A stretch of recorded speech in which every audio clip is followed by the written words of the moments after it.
Hello, and welcome to the Telescope Show. We laugh, we discover God, and we totally nerd out. My name is Matthew Seipel Anderson.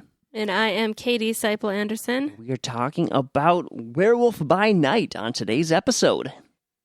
Well, Matt, did you know that there are quizzes you can take to find out if you are a werewolf or not? Yes, I'm finally going to get the answer that I've been looking for.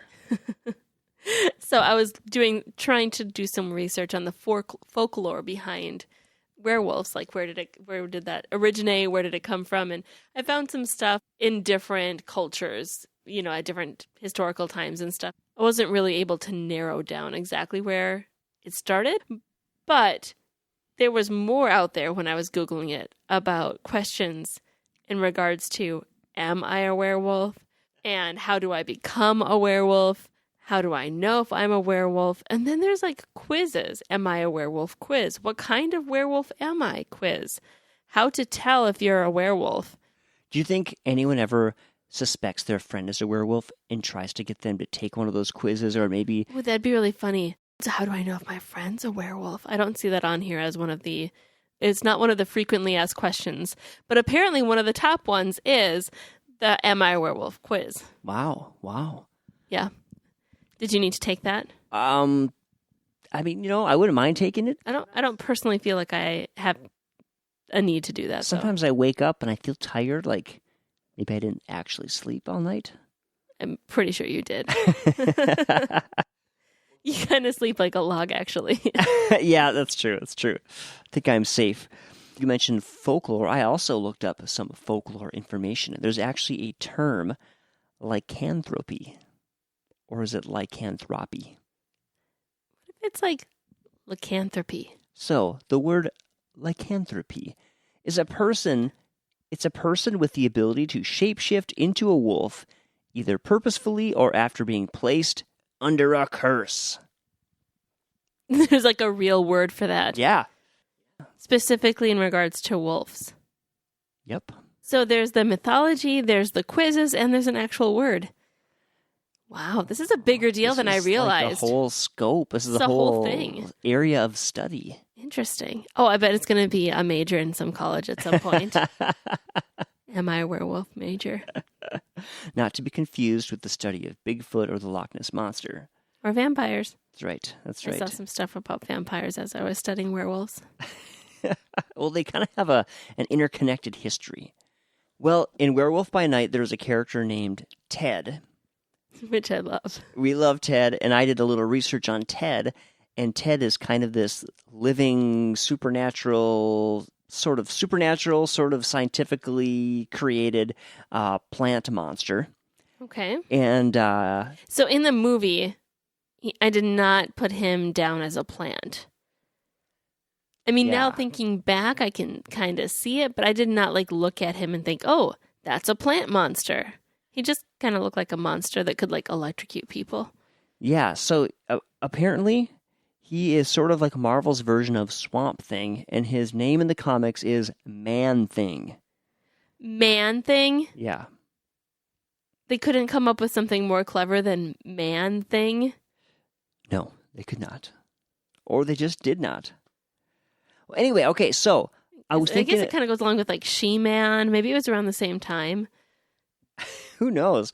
There's He-Man. He-Man. She-Ra. Oh, She-Ra, not She-Man. She-Hulk. Swamp Thing, Man-Thing. I don't know. But anyway, so I was thinking about Ted, thinking about the fact that he's this big, mossy, swamp man-thing beast. And so I found some information on carnivorous plants. And did you know that if you want to grow a Venus flytrap in your house, you can't use regular potting soil? You have to mix peat moss with sand in a 50-50 mixture. I didn't know that. Well, now you do. Oh, good. So would you say that Ted is your favorite character in Werewolf by Night? That was a very leading question. But yes. Who's your favorite character and you can't choose Ted? I would say Elsa Bloodstone. Yeah. She's like a cool female fighter that doesn't want to kill monsters anymore. She's trying to like create. She's also pretty like. She just like killed people. Oh yeah, she was brutal. She was pretty brutal, but of course it was like this kill or be killed theme, which is ironic because the whole group is like designed to kill monsters. Like they're supposed to be working together to kill these evil monsters that are like terrorizing and hurting people. And then they act like monsters while they like terrorize and hurt each other. That just seems bad for the guild. And it also seems very hypocritical to what their purpose is. Yeah, it's like the monster hunters are actually the monsters. And then of course the monsters in this one are like two like nice guys who are like buddies and, you know, trying to help each other out, drinking coffee in a swamp at the end. It kind of felt a theme of like, don't judge a book by its cover with the monsters. But there's really kind of this theme through there of hypocrisy too, if you just kind of like look for it a little bit. And that's definitely a theme that touches a nerve in real life as well, because we've all been around people who say one thing or project one kind of image and then live a completely different way. And it can be individual. It can also be like big, political, or a whole company or a whole movement or something like that can kind of be hypocritical sometimes as well. Yeah, and actually, Jesus used many of his harshest words on hypocrites. He did. He had some pretty harsh things to say about religious leaders who are acting very hypocritical. Brood of vipers was a phrase he used. Whitewashed tombs is another one. Yeah. So God's definitely not cool with being hypocritical. Yeah. In fact, Jesus said, beware the leaven of the scribes and Pharisees, which is hypocrisy. And, you know, that's a tough one because all of us, I think, to some extent, are hypocrites, at least in small ways. It's hard to live up to our best ideals.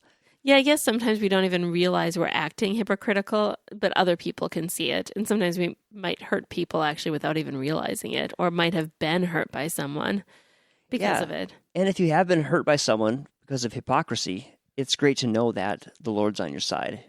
So, as far as Werewolf by Night goes, we both love Ted. I like Elsa. Do you like Elsa? No. Yes, Elsa's a pretty likable character. There's also kind of this like love theme going on with the two of them. There's like a little like chemistry or something going on there. Especially when he was sniffing her hair right before he turned into the werewolf. He was putting the moves on. He was like trying to save her life from him. So he's trying to remember her. Which I think would make someone very attractive. I think right at that moment she was thinking, oh my goodness, I'm going to die from a werewolf. So I don't really think she was probably feeling it. Wouldn't that count as saving a damsel in distress though? Oh gosh. Like, I might eat you in a few minutes, but I'm going to try not to, so I'm also going to save you. Yeah, and is from that myself. Hypocritical? Well... And it worked. He did save her. He did save her from himself. My favorite part in the movie was when they were locked in that crypt and she remembered that story about her crazy aunt, and she went and dug out all those bones out of the casket. I thought that was very funny. Great little bit of Marvel humor in that moment. Yeah, there's also a fair bit of gore in that movie though. Yeah, it was rated PG-4 or TV-14, so be aware of that. It is definitely a horror movie. It's a horror movie. It didn't really feel scary. It really felt more gory. I really don't like horror movies at all, and I'm kind of sensitive to the whole scary thing. It wasn't really scary, but it was gory. Yeah, it's like watching the old Frankenstein movies or something like that with a little bit of gore thrown in. But also some humor, which made it not very scary. Yes, I would agree completely. So, where do you think these characters are going in the future of the MCU, Katie? That's something I really don't know. And I'm hoping you know more about that, because this seems like this offshoot thing. I've never heard of the Bloodstone before. I could see it tying into some other characters, kind of the Mummy character, or Kevin Feige from Marvel has said that this is going to be the beginning. Basically, these are my words, not his, but the beginnings of something new in the MCU. That's the impression I'm getting. And so I can see them bringing in more of these spooky elements, which they already have with Moon Knight. And so I think they're just going to bring in more of this kind of stuff. Maybe there'll even be like a spooky character team up, like the Spooky Avengers. Yeah, I would say Moon Knight was almost spookier to me than this one. Yeah. Moon Knight was not my favorite one to watch. But She-Hulk has been pretty fun to watch. Yeah, so this next week is a big week. There's a She-Hulk finale and the Rings of Power finale. Which that should be interesting because the last episode, which I just watched, pretty finale-ish. Yeah. So it's going to be interesting to see what the finale actually is. What are they going to do in this? Is it just going to be a big setup for season 2? It had like a really big piece of it with like Mount Doom being created. But then it also had some like ridiculous dialogue and like a storyline that I thought would really go someplace kind of went with like the Southland King and stuff. I don't know. That was a little bit of a disappointment. Are you the king we've been waiting for? Yes. Reminded me a little of like trying to be like Han Solo when Leia's like, I love you. And he's like, I know. A little like that, but it kind of just like fell flat. Yeah.